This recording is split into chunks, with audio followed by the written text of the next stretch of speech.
Alright mga kaibigan, ako isang panibagong araw na naman ng Lunes, Marso 4. Nako, ang dami-daming balita mga kaibigan at patok na patok yung sa lahat ng pahayagan mga kaibigan yung itong pagbisita dito ni senatorial candidate JB Ejercito Estrada. Aba, akalaan niyo ba naman mga kaibigan dalos dumugin itong si Senator to be JB Ejercito Estrada nang bumisita siya sa Zamboanga City at nandito siya mga kaibigan na dumalaw siya sa Zamboanga upang pangunahan yung launching ng kanyang Ako Yun. Yang Ako Yun mga kaibigan yung ibig sabihin niya ay Ako, Youth of the Nation. Alam naman nating lahat na ang trust nitong si Senator to be JB Estrada ay yung kabataan na siyang pag-asa ng ating bayan. Sa airport mga kaibigan, nang dumating sa Zamboanga, itong si Senator to be JB Estrada ay talagang sinalubong siya ng kanyang mga ever supportive na mga una party mates dito sa Zamboanga City sa pangunguna ni Councilor Romel Meng Agan na muling tumatakbo sa pagkakonsehal. At siyempre nakita natin si Mercy Arquisa, yung vice mayoralty candidate ng United Nationalist Alliance. At siyempre yung mga iba pang miyembro, si Nung Agchihil nandoon din, ispatan natin sila Manix Dalipe, siyempre si Jericho, si Jericho Bustamante. At marami pang iba, hindi na natin matandaan yung mga nakita natin doon. Si dating Colonel Zamboanga City Police Chief, si Colonel Rex Mirabite, Resurrection Mirabite, mga kaibigan, nakita natin doon. At hindi lang natin nakita ito itong si yung una congressional candidate na si Crisanto Monsi de la Cruz. Yung pala, busy sa paghahanda sa pagdating nitong si Senator to be JB Ejercito Estrada. At dahil kay Monsi mga kaibigan, naging matagumpay ang pagbisita nitong si Senator to be JB Ejercito Estrada. Yun yung tatara mga kaibigan, anak yan ni dating Pangulong Joseph Estrada, na malaki ang naitulong sa pagpapatayo ng katedral dyan sa Zamboanga City.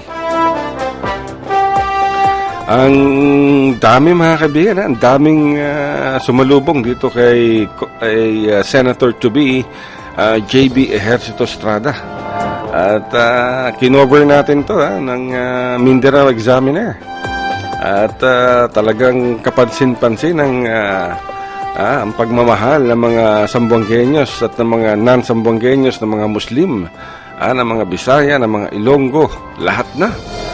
Dahil sa kalsada pa lang, hinaharang na nila itong convoy nitong si Senator to be JB Ejercito Estrada upang makapag-shake hands, makamayan ang mambabatas mula sa San Juan City. At maging ang mga estudyante mga kaibigan, tuwan-tuwa rin dahil marami ang nag-abang kay Senator to be JB Ejercito Estrada. At mula sa airport mga kaibigan, tumuloy naman tong si Senator to be Ejercito Estrada dyan sa Western Mindanao State University at nag-courtesy call din, nakipagkita kay Dr. Mila Belho, ang presidente mga kaibigan ng naturang universidad dyan sa Zamboanga upang maghuntahan ng sandali And then after that meeting with Dr. Milabelho, mga kaibigan, ay nakipagkita na sa mga napakadaming estudyante. Itong si Senator-to-be JB Ejercito Estrada.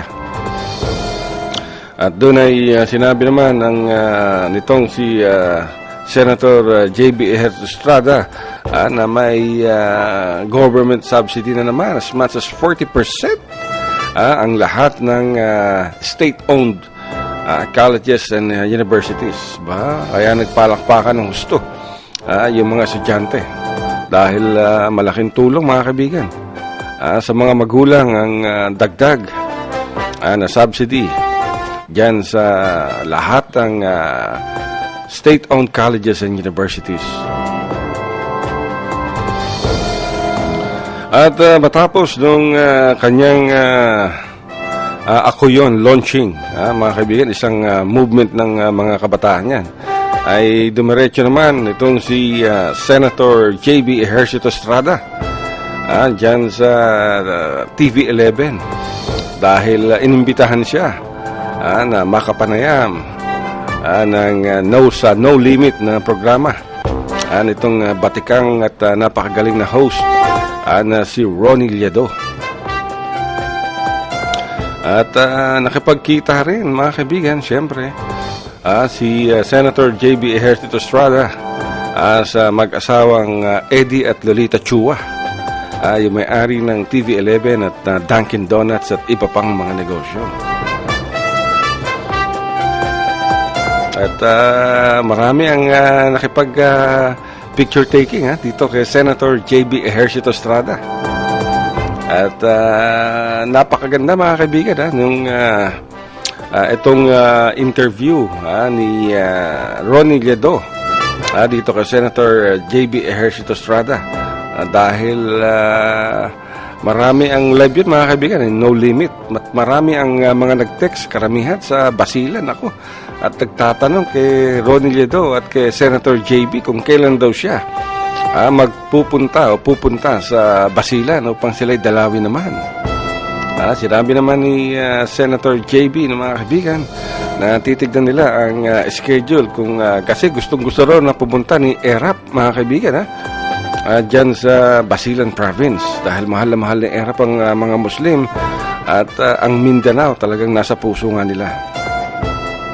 At mula naman sa TV11 ay dumiretso itong si Senator JB Ejercito Estrada, mga kaibigan, dyan sa City Hall upang mag-courtesy call sa kanyang kaibigan na si Mayor Celso Lobregat.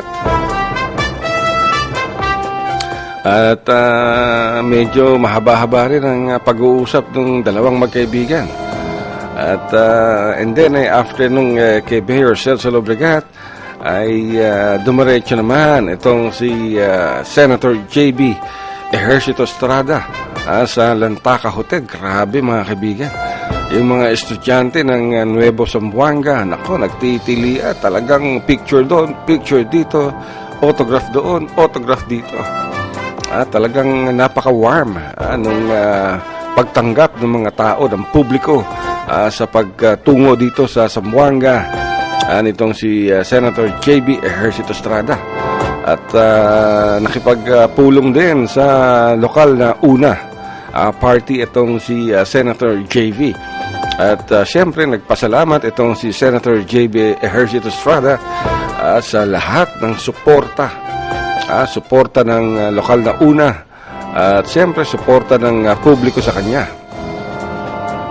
At sinabi niyang hindi niya talaga malilimutan ang warm, napakainit na pagtanggap ng Zamboanga sa kanya at sa kanyang entourage, mga kaibigan.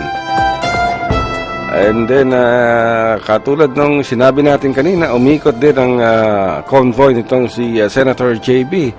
At diyan sa may downtown Zamboanga, kaibigan, nagsisigawan yung mga tao, JB! JB! Talagang grabe.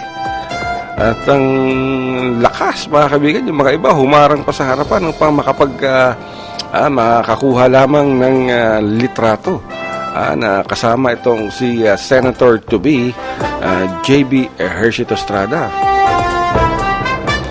Nakausap natin to sa break nung ng kanyang pagbisita rito at sinabi niya, ito yung sinabi niya mga kaibigan ito yung sinabi niya sa Mindanao Examiner.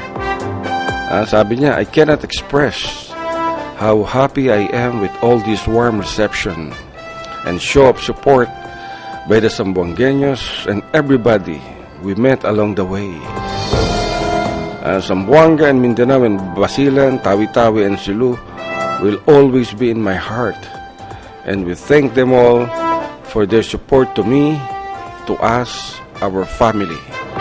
Yan ang sabi ni Senator J.B. Ejercito Estrada. Maganda yung sinabi niya mga kaibigan, dahil habang sinasabi niya ito mga kaibigan, talagang titig na titig. Titig na titig sa ating mga mata at talagang mafe-feel mo yung sinseridad nitong si Senator to be J.B. Ejercito Estrada. Mahal na mahal niya raw ang Zamboanga at Mindanao, ang Basilan, Sulu at Tawi-Tawi. Ito mga kaibigan, kung i-analyze natin yung sinabi niya, klarong-klaro na lahat ng taong naninirahan sa Mindanao, katimugan ng ating bansa, ay talagang pinasasalamatan nitong si Senator J.B. Ejercito Estrada dahil sa kanilang mainit at patuloy na suporta, hindi lamang sa kanya, kundi pati sa kanyang kapatid na si Senator Jinggoy Estrada at siyempre ang kanilang ama na si former President Joseph Estrada na tumatakbo ngayon bilang mayor ng Makati. Makati pala. I'm sorry, Manila. Baka magalit sa atin si Vice President Binay. Siya pa naman yung pinuno ng United Nationalist Alliance. Diba? ERAP, parang ERAP. Tama yan, Al. Kaya nangihingi ako ng suporta. Suportahan ninyo lahat. Itong si JB, dahil napakasipag niyan mga kaibigan. Tama. Pero mga kaibigan, ito may as a courtesy mga kaibigan, pinapasalamatan natin si Mr. and Mrs. Lolita, Eddie and Lolita Chua, lahat ng crew ng TV11. Lahat ng nag-cover sa kanya, yung GMA News, GMA 7, na nag-cover sa kanya dyan sa airport, kasama natin na nagko-cover. At nagpapasalamat pa rin itong si Senator to be J.B. Ejercito Estrada sa members of the press na kapanayam niya at nagbigay sa kanya ng maiksing oras upang makasama.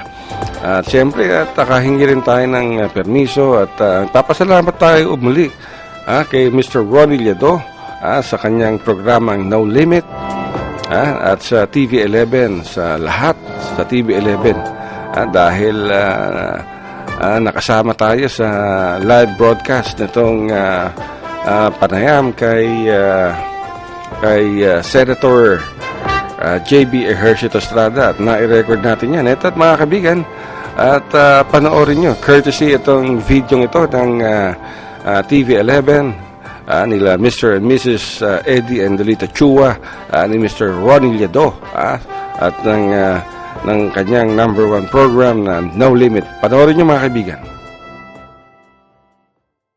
Even in private institutions have difficulty of continuing studies because of financial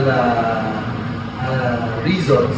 At least they will now be able to avail of student loans so that they will pay upon after graduation. So we do not want to hear any more only of students dropping out of school, stopping their studies because of financial reasons. So because you will be depriving a youth of a better chance for a better future. So with this, I hope that we will be able to help our students continue their studies and eventually finish college. You were in the middle of your speech this morning when you were rudely interrupted by the power outage here in Zamboanga. And that only shows how grave the situation here in Mindanao insofar as the power crisis is concerned. What do you hope to do about this particular problem, sir? Well, actually, Ronnie, it's good you brought that up because as early as last year, I remember I already visited your station. When I visited Pagadian, I visited Jensan, now here in Zamboanga, I experienced these 2 to 4 hours, sometimes 4 to 6 hour power outages or brownouts. And I told myself, that this is alarming because if the situation continues, the power crisis continues, this will definitely affect the economy of the whole of Mindanao. Definitely business will shy away. Even some of the businesses might probably close down and we will have a big problem there because we will lose jobs, we will lose potential jobs as well. And Ronnie, my personal view is for us to be able to really achieve lasting peace in Mindanao. Your rebellion, we have secessionist movement. All of this, the bottom line is really poverty. Once we realize a fully developed Mindanao, once the economy of Mindanao really takes off, and if we are able to provide jobs and opportunities to the people of Mindanao, my take is that the rebellion and all of this secessionist movement and all of this will just slowly vanish. No? As long as the people have jobs, as long as the people have livelihood, I think the peace and order will just will improve immensely. I see. Now, the present administration of President Pinoy Aquino seems to think that the privatization of our power sources would be the solution to the power problem of Mindanao. How do you look at this situation, sir? How do you look at the possibility of privatizing most of our power producers? Well, Ronnie, we already did that through EPIRA. A lot of our power plants were privatized during the time of GMA, but just the same, the power rates never went down. As a matter of fact, it even went up. For me, I'm against monopoly because from the way I see it, I think almost all the power plants, it's only 1 or 2 entities that are winning in all of the bidding. So if you're a consumer, of course, there is no competition, you will not get the best value possible. So, and also, Ronnie, I would want also to discuss that this power crisis of Mindanao would have been averted. Had the Department of Energy and likewise the DAPOCOR implemented the rehabilitation plan of the Agus Pulangi facility. In 2010, there was a 2 billion peso fund for the rehabilitation of the facility available. What really puzzles until now, is why wasn't this implemented? So you have 2.5 years already lost. If they started it right away in 2010, when the Aquino administration took over, right now we will have probably full capacity already with the Agus Pulangi facility, which supplies about 60% of Mindanao's power requirements, and we would have experienced these power outages. So that really puzzles me until now on what was the reason that they did not implement this rehabilitation of the Agus Pulangi facility. Do you see an unseen hand here trying to move towards a power cartel for Mindanao? Or for the entire country? I hope I'm wrong, but there are people who say that they are doing it on purpose so that the privatization of the facility would push through. But I hope I'm wrong. But right now, I heard also that they will be starting the rehabilitation very soon. And from what I heard also, every time I go around Mindanao, most of the government officials, from governors to mayors, are against the privatization of the Agus Pulangi facility. Since they are against, of course, being a representative of the people, of course, we have to side with what is with the wishes of the people. And since they are against privatization, then of course I would be against it also. The poverty levels in the Zamboanga Peninsula area seems to be one of the highest in the entire country right now. In fact, I think Zamboanga del Sur and Zamboanga del Norte has registered the highest poverty count so far. What can we do to change the situation, sir, if you sit down and say? Well, I'm hoping, Ronnie, that the administration, the government, would concentrate on sectors that the Philippines has a big potential in improving. No? Our agricultural sector, we are really an agricultural country, and we should aim to become the food basket, not of Asia. We should not only aim to be self-sustaining, but we should aim to become the food basket of Asia. This was what was envisioned by my father. No? He wanted Mindanao to become really the food basket of Asia. And when this happens, of course, this will produce jobs and livelihood for most of our people. And another sector that which I would want to look into is, of course, our country is blessed with a very healthy soil, and of course, we are also blessed with a lot of beautiful sites, no? Beautiful places. So we have to promote tourism, and I think it's a potential dollar earner for every tourist that comes in. No? For every $100 that he brings in the country, he only takes home about $5 to $10. And I'm very confident because of the beautiful sites that we have. We just have to improve our ports, the airports, the facilities, the comfort rooms, and everything, so that we can attract more tourists in the country. We are only hitting about 3 to 4 million tourists. Malaysia is hitting about 12 million, and my God, Ronnie, I think it's not because I'm Filipino, but the Philippines is much beautiful than Malaysia. They don't have a Mayon volcano. They don't have the character of Zamboanga. They do not have the beaches like Dakar or even Boracay. Now that you mentioned Malaysia, what are your thoughts on the Sabah issue? And do you think that the Aquino administration is handling the Sabah issue properly? Of course, with the claim coming from the Sultanate of Sulu. Well, first of all, Ronnie, we have to look at this. We have to take the historical basis. If the mere fact that Malaysia is paying, the government of Malaysia is paying the Sultanate of Sulu an amount as royalty or as rent or whatever you call it, that means there is recognition, no, of the ownership. So I think it's in the Constitution that we have to protect our territorial integrity and sovereignty at all costs. So, and if it is worth exploring based on the historical evidence, then I think the government should pursue it, but in a diplomatic way. We do not want war. We do not want, because for one, honestly, we cannot even defend ourselves from external aggression. So I'm hoping that we can exhaust all diplomatic means to resolve this crisis. We have brought the issue of the Scarborough Shoal to the United Nations. Do you think that the Sabah issue should be also brought to the UN for a resolution? For peaceful resolution, I hope, and I think we should. At least we do not want a war with our neighbor, and I'm glad that as of this time, Malaysia is handling the situation also with caution. So I hope that our side also will do the same. So hopefully we can resolve this in a diplomatic way. Your father, quite recently, I think that last May the 23rd, asked you to use the name Estrada in your campaign sorties this time. How is that helping you gain more votes at this coming election? Well, definitely, Ronnie, it has helped me a lot.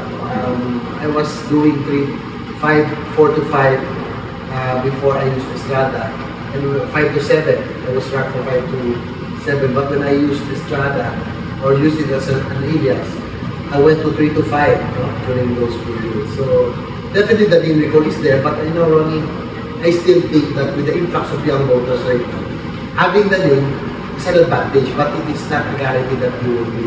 I see. Half of it is really, I think, more of hard work, more of credentials, and your performance as a public official. I see. So you would disassociate yourself from somebody who's carrying a name from a dynasty. Well, that issue is I would rather talk about it than shy away from it. I would encourage young voters as well to look at the credentials and the track record of those running in public office, because I don't think the name is really enough to make you big. And Ronnie, I've gone around the country and I've seen dynasties rule over provinces or cities for decades, some 20, 30, even 50 years. But the name Ejercito by itself can stand on its own. Yeah. You have done quite exemplarily well for San Juan, and even getting the name of being one of the TOIM awardees in the country. Yeah, that's what I'm saying, Ronnie, because going back, these dynasties, when the second or third generation takes over, and if they do not have performance or the services do not improve, they have experiences. They have experienced defeat already. A lot of so-called dynasties have crumbled because of non-service. So it is still very important as a public servant that you have performance. And going back to what you were saying, I would not be running for the Senate if I only have my father's name as an asset. And I'm very confident because as mayor for 9 years, I was 10 outstanding young and awardee for public service. So we to tell our televiewers, we were able to uplift the lives of our people, the living conditions of our people. And I would always consider that as my biggest achievement. Though we have improved our income from 300 million to 1.1 billion during my time, right now we have a new city hall, we have an arena, we have a new public college. Everything that we have dreamt of slowly is being realized. But I will always consider being able to uplift the lives of your constituents as the biggest achievement, because now we have the lowest poverty incidence, as stated by the National Statistics Coordinating Body, that San Juan, out of the 1,600 LUs all over the country, percentage-wise, we have the lowest poverty incidence. It only means that we have really been successful in providing jobs and uplifting the lives of our people. Sir, quite recently, it seems that the Senate, or the entire legislative body of the Senate, has lost its credibility with the people, with all the squabbles that have been happening, that has been gathering the headlines so far. If you landed a seat in the Senate, how would you rationalize and give or improve the conditions in the Senate and give it more credibility to its people again as the highest legislative body of the country? I think the Senate is still one of the last bastions of democracy, and the people have always respected our Senate as the true representative of the people. And but just recently, we admit that because of the squabbles and the infighting in the Senate, it has tarnished somewhat the image of the Senate, and probably one of the reasons also that it has affected our party, since one of our stalwarts is the Senate President. But hopefully in time, that we will be able to regain, and probably us, if given the chance, hopefully we can change the image of the Senate. The way right now, in 15th Congress, that's why I'm quite proud to belong to this Congress. This Congress has changed the image, because half of those of the members are young, and half of those are below 40 years old. So the trust rating now of the House of Representatives probably is highest ever during the 15th Congress. And hopefully in the Senate, for example, a lot of us young guys will be able to make it to the Senate. We're hoping that we can do the same to change the image of the Senate. Well, your rating seems to be very high, but quite recently the entire UNA party seems to be showing in so far as the SWS survey is concerned. Yes. Some say that this has got to do with the dropping of the names of three common candidates like Cheese, Grace Polo Gonzalez, and of course Loren Legarda. How would you see that situation, sir? I don't think that's the reason. Probably it's now that the campaign season has started, my ranking has been very steady since last year, the 4 to 5 level, but recently it dropped to number 9. I would say that now that the campaign season has started, the reality of being in opposition is starting to set in. We cannot really match the machinery and the resources of government. We cannot really go to them head-to-head with that. Of course, probably endorsement of the President, exposure to media. Every time they're with the president, of course, they have free exposure. So I'm not, I don't want to sound like a sour grape just because we have a poor showing. But you just have to treat the survey as a wake-up call for us to reevaluate our strategies and probably to double our efforts. Right now, running ever since that survey came out, that we have a very poor showing. I have, in the last 3 days, I have visited 4 provinces already. So if I have to visit 80 provinces in 90 days, then I just have to do it. We just have to, I think I just have to offset that disadvantage of being in the opposition without machinery, without the resources, by through hard work, by trying to cover as much provinces as possible. I see. Somebody from the Muslim sector is asking here, what do you think about the peace agreement that we're undertaking right now with the MILF?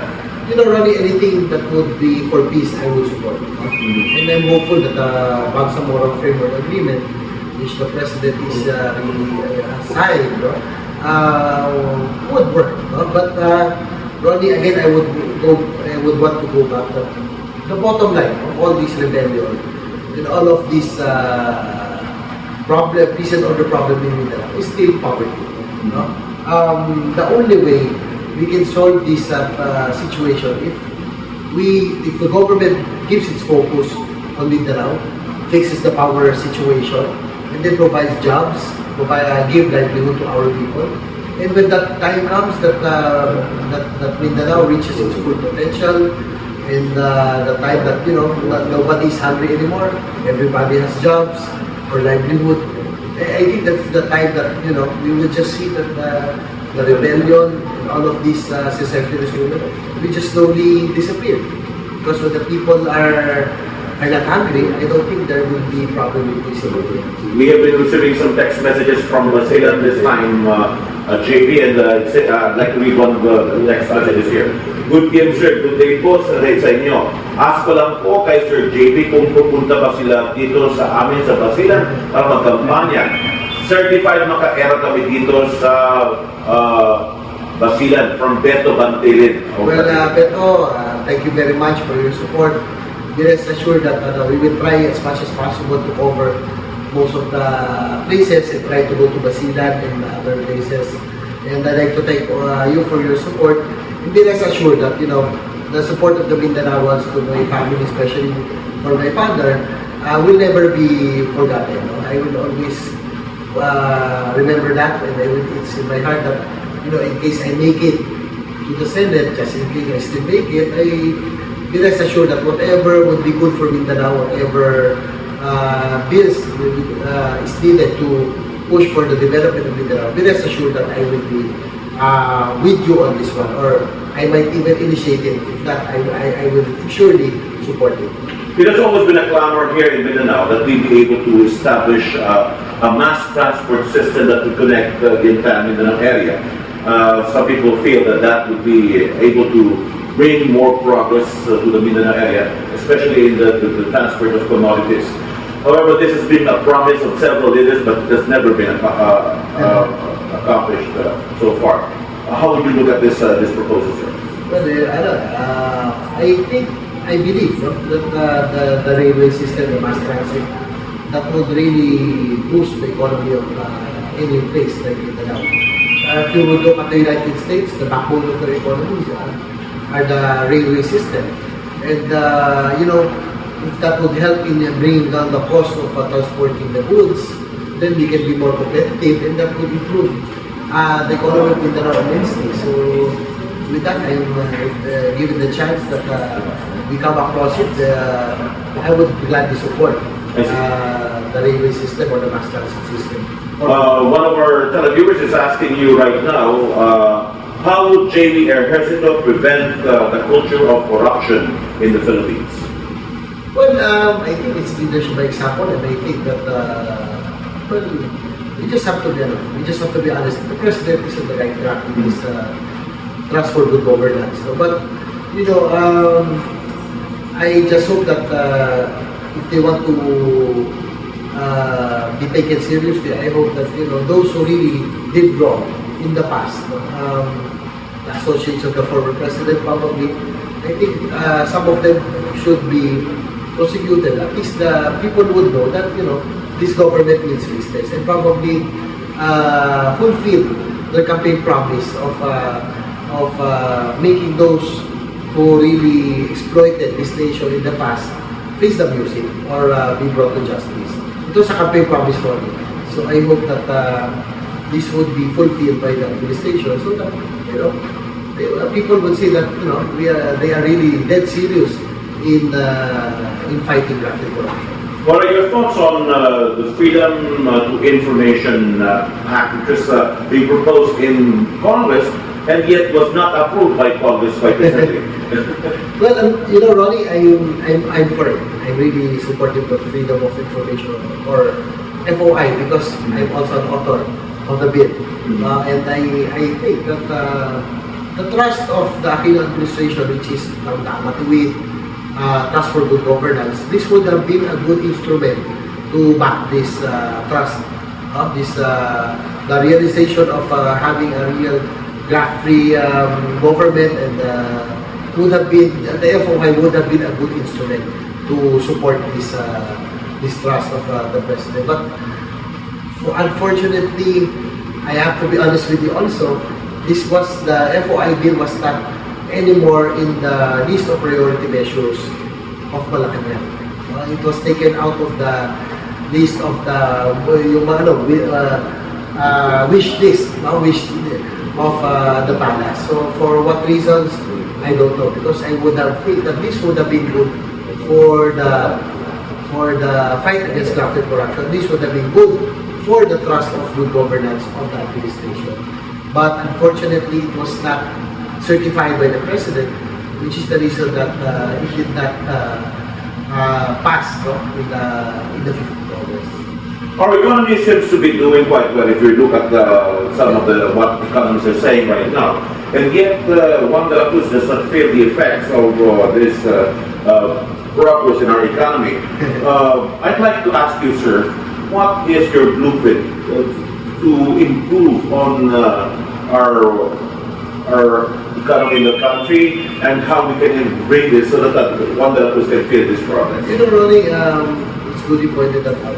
As a Filipino, I'm very happy that the economy is doing well. Numbers are economic indicators are quite high and quite optimistic about everything. But as you said, it has not trickled down. It is not being felt by the ordinary Juan de la Cruz. It has not added one more galunggong on the plate. I know.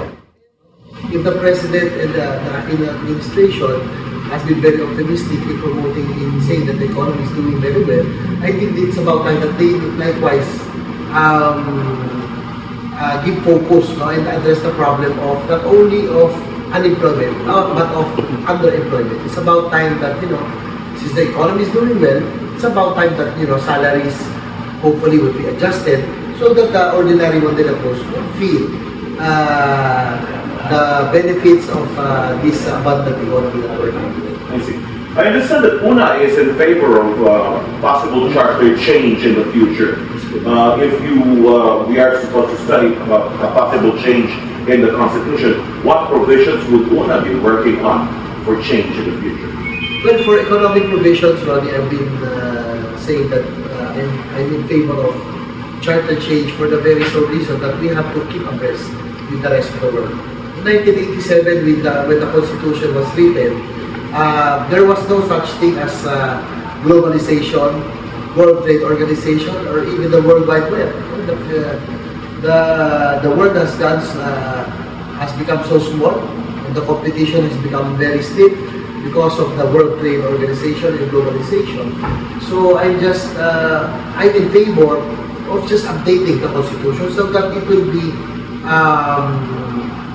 so that we can keep abreast with the rest of the world, so that it will be attuned to what the world needs right now. So I'm in favor of some provisions, probably ownership of foreigners, of land, and of some corporations, so that we will be able to attract investors And if investors come in, that would mean more jobs and more livelihood to our people. Political scientists who've been studying the political situation in the Philippines have said that what seems to be wrong in this country right now is that everything is too centralized. Our budget is 60% of our budget is controlled by Malacanang and only 30% by our local government units. How can we change this situation, sir? And how can you strengthen our local governments in the future? Yeah, that's a very good question, because I as a former chief executive of a local government unit, we were blessed that in my 9 years as mayor, my tenure, we were able to improve our social services immensely. In 2001 is the top performing city in terms of delivery of basic services. We were able to do that because we were lucky, because our economy was very vibrant, and we were able to increase our income by threefold, so from 300 million to 1 billion. So I would want if ever I get elected, if I get lucky, I'm hoping that to look at revenue generating measures that would help the local government, especially the lower income municipalities, on how we can increase their budget or revenue in case bigger share of IRA probably, or other revenue generating measures. Then I'm for it, because I know how hard it is to become a mayor if your budget is limited. Even if you want to help everybody, your constituents, because of your limited budget, your services are also limited. So I would want to really concentrate also as one of my priorities on how we can really improve the revenue generation of the smaller income municipalities, so that their social services, so like education, health, would improve likewise for their constituents.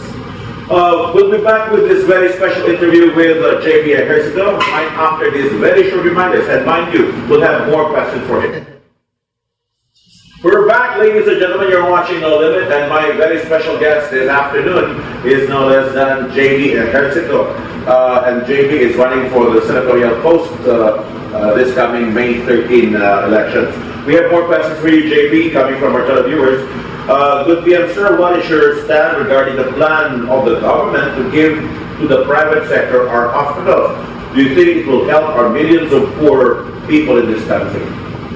I'm not in favor of privatizing all our hospitals, because we have that experience already. When we privatized all the power plants, we were expecting for the services to improve and for the power rates to go down because of competition, but unfortunately, it did not happen. So, since the hospital is a service to our people, we just have to shoulder it. When I was mayor, I just like to give you an experience.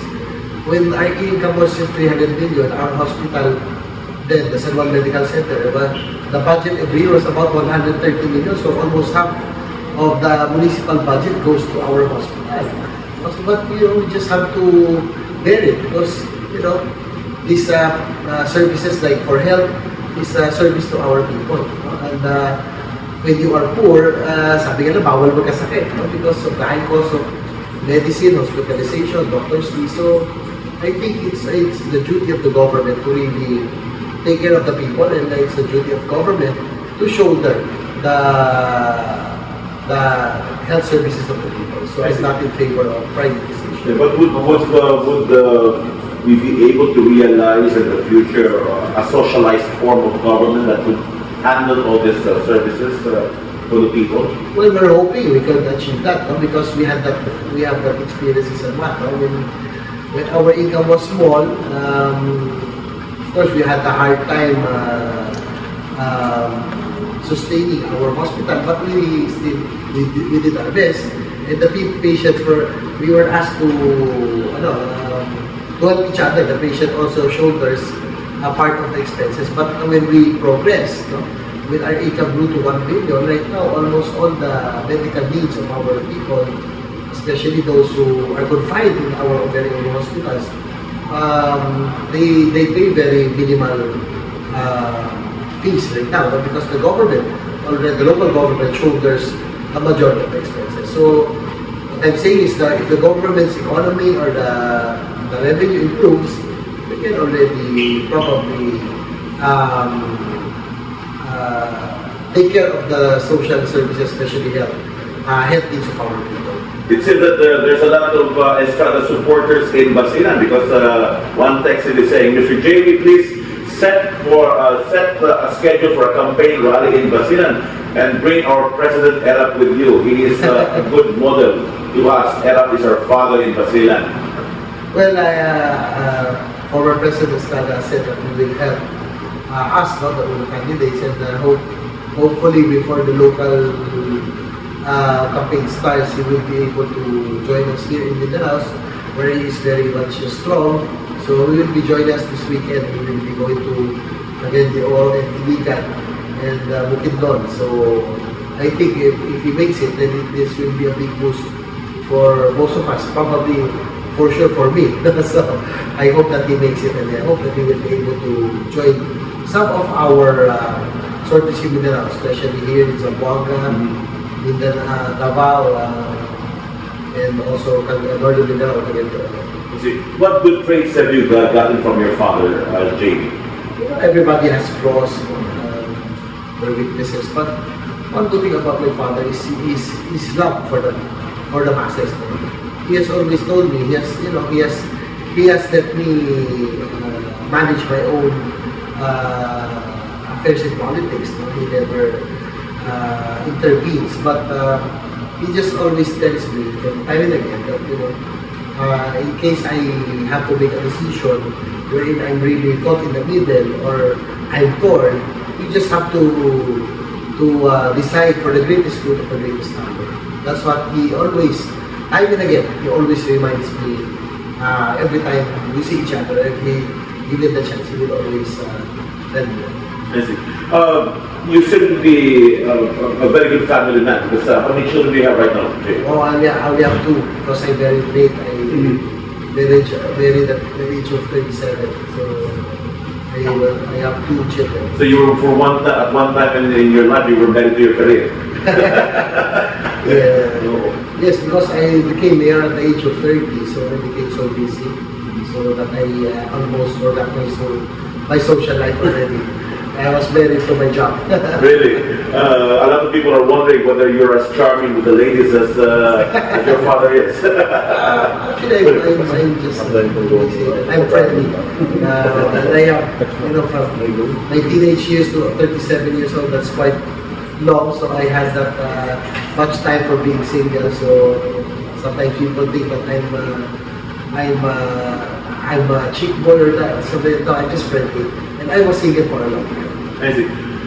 What message would you like to give the younger generation right now? I mean, if this election will be decided by the younger voters, so what kind of leadership should we be looking for when we go to the polls and vote this May 13th? Well, being young is not an excuse for you not to do anything yet. I'm encouraging the youth to take part already in what is happening in the nation. After all, they will be the ones to inherit the nation. When the leaders, the present crop of leaders are long gone, they will be the ones to inherit this nation. So it's time, it will be good that they take part in whatever is happening in the nation, and always put in mind that the youth has the mission to rebuild and help in rebuilding this country. It's the only one, it's the only country we have, and I hope that we will be together in realizing this. I see. Some people here would like to hear you speak in Tagalog because ano ba daw po yung mensahe mo para sa kanila rin, mga taga dito sa Zamboanga? Sa ating mga kababayan sa Zamboanga, ako yung bumabati sa inyo, Ejercito Estrada po. At alam nyo, yung inyong magmamahal at support at pinakita sa aming pamilya, lalo na sa aking makilaman, hindi namin ito malilimutan. At umasa naman kayo na kung sakali ako ay palarin at naging senador, kaya nyo naman ako magsilbi sa ating mga bayan sa Mindanao, at gusto ko naman sanang makabawi sa inyo na kung ano bang mga panukala ang makakapagpabuti, makapagpabilis ng kaunlaran ng Zamboanga at ang Mindanao na makapagbibigay ng trabaho at kabuhayan dito. Umasa kayo na ako'y kakampi nyo at kasama ninyo. Muli, Ejercito Estrada po ito, ginhawa ng bayan, tayo kayo. Okay.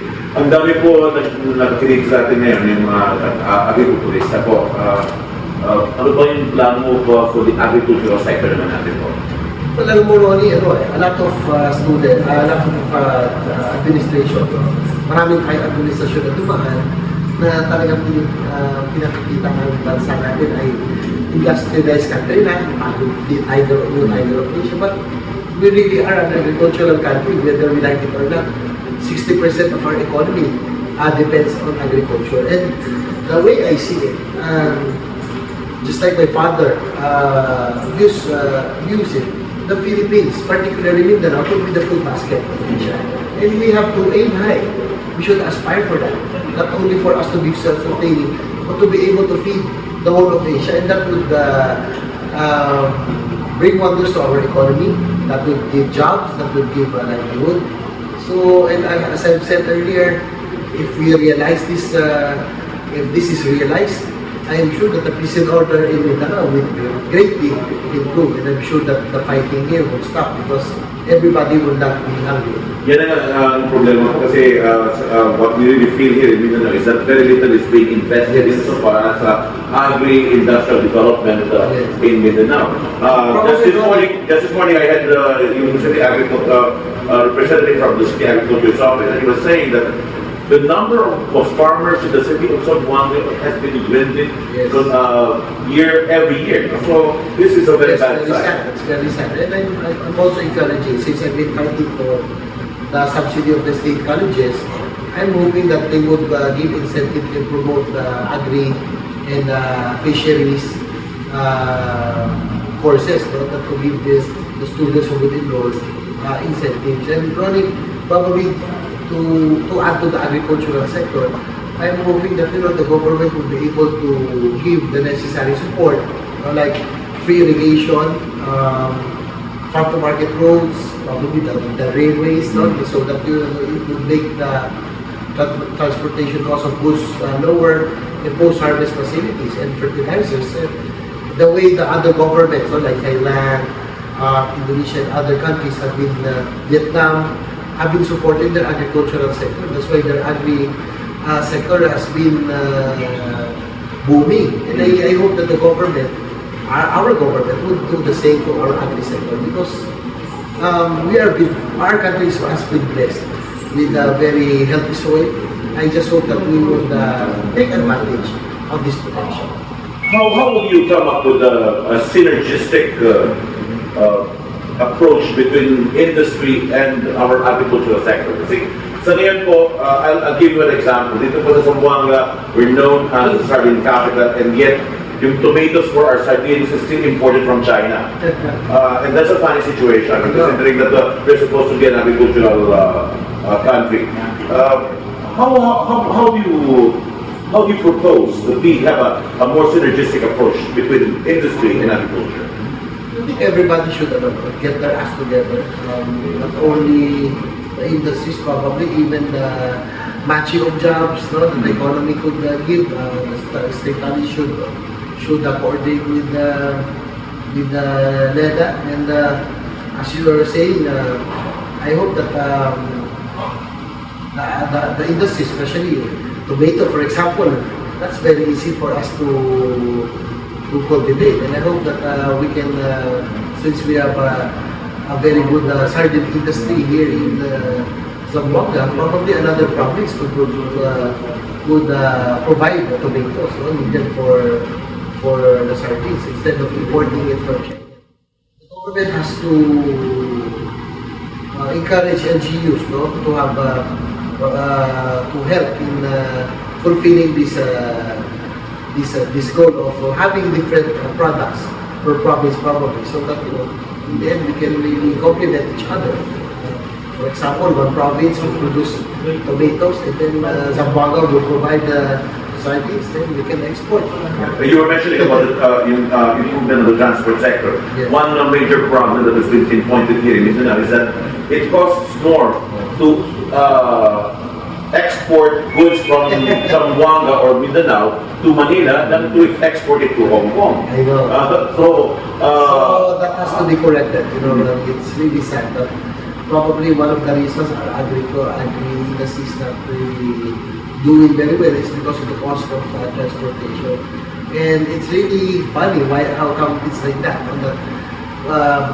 Shipping goods to Manila is more expensive than and exporting it to Hong Kong. So that in itself, there's really a big problem. And now with the government, at the OTC, the Department of Agriculture, everybody just has to get their acts together. Ano daw po ang matulong mo para sa mga guro natin dito sa bansa natin? Well, alam nyo, pinaglalaban po natin ang edukasyon, no? Ako especially tertiary education, but I would suggest that the government would be able to would look at increasing our salaries and allowances. After all, the economy is doing very well, and if the economy is doing very well, as I've said, for us, it's about time that we give those who serve our government, who serve our people, the chance to live a more decent life. Yeah. It's about time that we increase the allowances or their salaries. I see. Here's another question coming from one of our televiewers. I think you answered this earlier, but I'm going to read it anyway. No? Mr. JB, kung kayo po ay nasa posisyon, matularan mo ba ang iyong tatay tulad ng scholarship program ni President Erap na pinaaral niya ang mga estudyante dito sa Mindanao?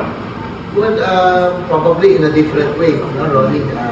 Pero sisikapin ko pa rin na isa sa mga tutuloy ko yung advocacy na magkaroon mas maraming graduates sa bawat pamilya. And one of my house bills is yung UNIFAS, no? Universal Financial Assistance for Students. No? And we do not want to hear anymore, Ronnie, of students stop their education or discontinue their college education because of financial problems. So I came up with this bill called UNIFAS so that in case if the parents are having a hard time, they can have student loans and which they have to pay after graduation. So another bill that I passed is the Tuition Fee Rationalization Act, wherein in the private institutions cannot just increase tuition fee every year. No? They have to pass to a tuition fee rationalization council to justify their need to increase their tuition. In this way, I hope that we are able to help the youth continue or realize their dream of finishing college. I see. Now, some people here would like to know, especially sa mga military natin, ano po yung what can they do naman to give more benefits sa mga military natin? These are the people who have to go to the front lines to fight off yung mga military natin. Pero medyo din hato sila sa mga benepisyo po. Well, alam mo Ronnie, palagay ko yung namimiss nila yung panahon ng pag-hirap na yung kada buwan, bawat sundalo, meron silang isang kapang bigas. Or even alam ko, naalala po nila yan. At, kasi nung nawala si President Erap, nawala na rin po yun. And I think that means a lot to them, to our soldiers, na bagamat hindi natin na-increase yung tuition, pero yung ganyan, nabigyan ko sila isang kapang bigas na para sa kanilang pamilya. Malaking bagay po siguro yun. So hopefully we can pursue that. There's a need of legislation to improve the salaries and benefits of the soldiers who are in the front line of defending our nation, then I will gladly do so. Kasi alam mo, parang ni President Erap, he really took care of our soldiers very well. By giving them 1 kaban of rice every month. Naalala ko po yun. Well, I'd like to keep you here for a longer period of time, but I know that your schedule today is so full. In fact, I understand after this you'll be visiting the mayor's office for a courtesy call. But I'd like to ask you to address the people of Zamboanga, the entire Region 9 right now, who are listening to you in this television program. Sa ating mga kababayan, hinihiling na inyong suporta. Sana po sa dating na halalan. Maalala niyo po si Ejercito Estrada. I hope you will remember me in the coming elections. No? I am running for the Senate, and be rest assured that it will be good for Mindanao. I would surely support, because I will never forget the kind of support and the kind of love that the people of Mindanao have given my family. This I will never forget. And I will always remember every time you watch TV 11, number 11 po, Ejercito Estrada. Ganun ba? Maganda yan, ha? May plug pa sa TV 11 si JB. So I'd like to thank JB, thank you very much for joining me here for the second time. And I hope, pleasure. Yeah, it's the next time that you come back, you'll be a senator. I hope I make it. Yeah. With God's grace, with God's help, with the help of the people of Zamboanga, I'm confident that we'll still pull it. Kaya kalawang JB Ejercito Estrada, kita kaya makatapon ito tabi ng tiempo, mga kailubigay sa Zamboanga. Would like to thank you for joining us here and answering our questions as candidly as possible.